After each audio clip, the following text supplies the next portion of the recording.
Namaste. And today is the third day of my Navaratri reading. And I'm going to read again from the Untold Story of Sita. The last two readings were about the divine reality of who Sita as a divine incarnation is, the reality that exists within us, because who she is who we are when we awaken to that. But today I'm going to do a very brief reading about Sita's power, the power that we have within us as well when we awaken to it. And this little excerpt takes place after Sita's gone into Lanka, and she's mentally battling with Ravana, weakening him from within. Her work is the internal battle, while Ram's work is the external. Sita's been in meditation most of this time. The war just is now underway. The day the fighting began, dark clouds hung like thick wet tresses clinging to the land. For hours, a rain of arrows shattered the air, exploding the earth, leaving the stench of death.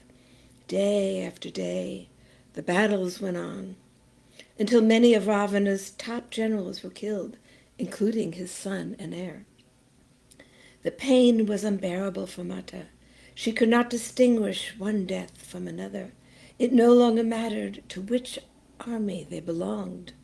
When she felt bodies being torn to pieces, it was all part of the same life, life that also belonged to the earth, the trees, the land. One day, just as the sun was setting, the demon guard, Trijata, came running to tell her that Lakshman had been killed. Mata shook her head in disbelief and whispered, "It is not possible." But Trijata, who had become her friend and guardian, would not lie. "It is true, Sita. I heard it directly from the battlefield. He has been hit with a poisonous arrow, for which there is no antidote, at least not anywhere nearby. I am so sorry. It will be a great loss for your husband to lose his brother." Mata slipped immediately into meditation, and through her spiritual eye, she saw Lakshman writhing in pain. The words of Suparnika, that's Ravana's sister, returned to her, condemning her beloved brother-in-law to a painful death.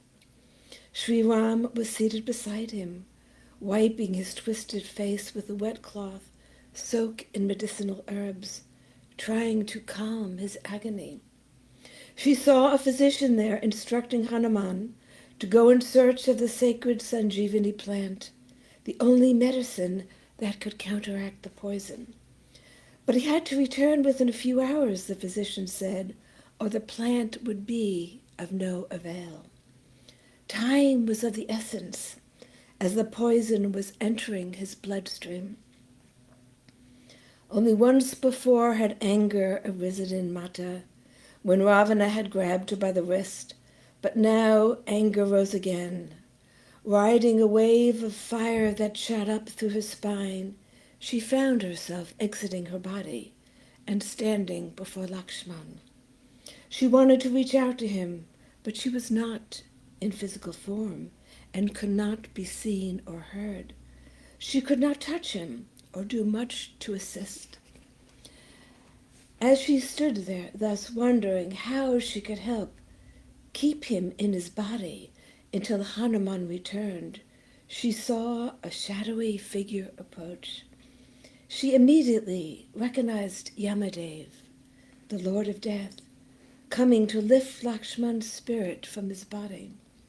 Pushing aside the great winds that flew in advance of Yama's approach, tossing away the dark clouds that had begun to engulf Lakshman's body, she placed herself between Lakshman and Yamadev, and stretching her arms out wide in a protective stance, she cried out, "You will not touch him." "It is his time, Mata. Please stand aside," replied Yama. When she refused, he pleaded, "I do not want to fight you. Mata, please let me do my work. This is his karmic return for having disfigured a woman who was no threat to him, and for all the killing of the Asuras. Ram too must make a sacrifice in this great battle. But what he did was in my defense, she cried. Every action brings a reaction. This is his due. His allotted time is up, and I must take him. You will have to take me before you take him. And so their battle began. Mata against the Lord of Death. Throughout the night they fought. Yama tried to approach Lakshman from every angle, but Mata was too quick, leaping from one side to another as she managed to keep him at bay. Again and again she cried that he would have to take her first, and again he replied that it was not her time.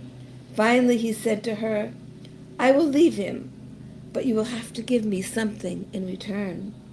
She was by now exhausted from the battle, and so agreed.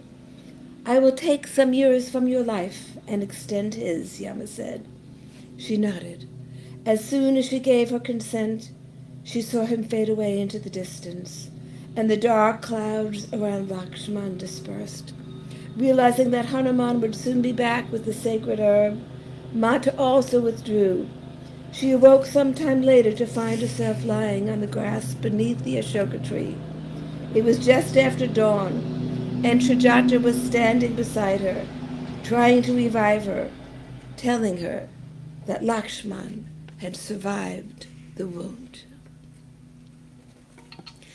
That is our brief reading for today, and it shows the inner work of the Divine Feminine, while the outer work is being done.